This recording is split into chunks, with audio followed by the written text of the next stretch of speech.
त्याग मूर्ति महाराज उशीनर।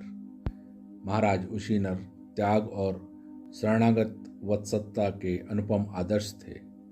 उनके राज्य में प्रजा अत्यंत सुखी तथा धन धान्य से संपन्न थी।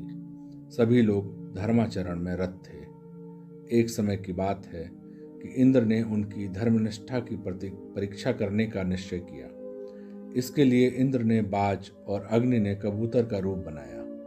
कबूतर बाज के डर से भयभीत होकर महाराज उशीनर की गोद में छिप गया।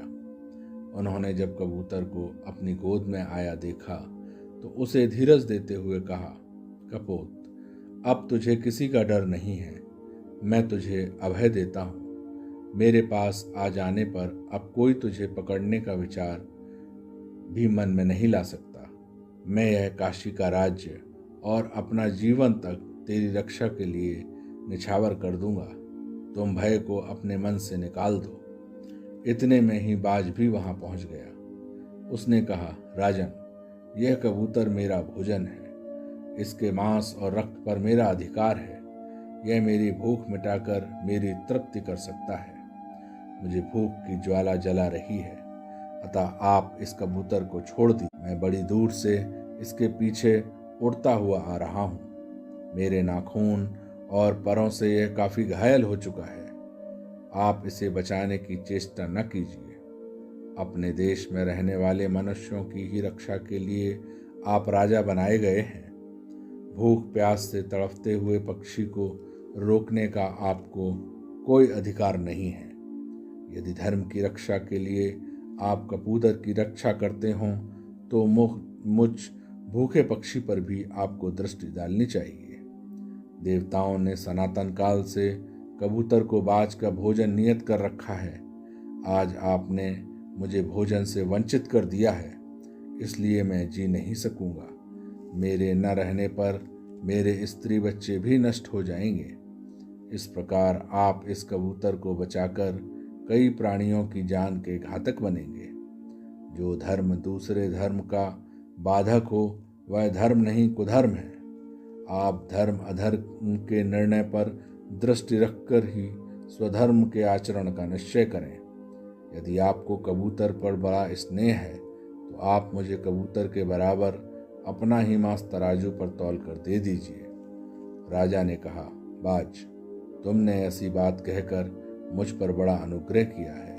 तुम अपनी तृप्ति के लिए मुझसे इच्छानुसार मांस ले सकते हो। ऐसा कहकर राजा उशीनर अपना मांस काटकर तराजू पर रखने लगे। यह समाचार सुनकर रानियां अत्यंत दुखी हुईं और हाहाकार करती हुई बाहर निकल आईं। सेवकों, मंत्रियों एवं रानियों के रोने से वहां कोलाहल मच गया।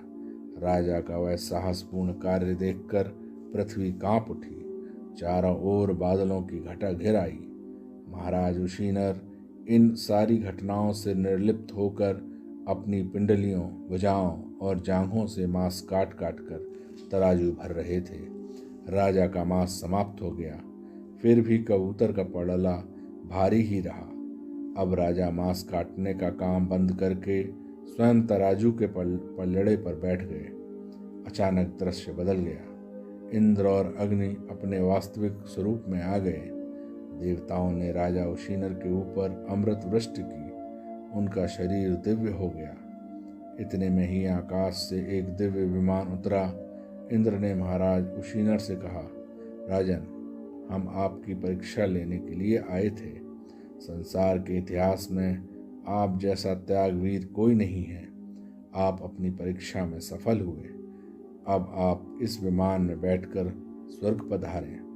जो मनुष्य अपने शरणागत प्राणियों की रक्षा करता है वह परलोक में अक्षय सुख का अधिकारी होता है। सत्य पराक्रमी राजर्षि उशीनर अपने अपूर्व त्याग से तीनों लोकों में विख्यात हो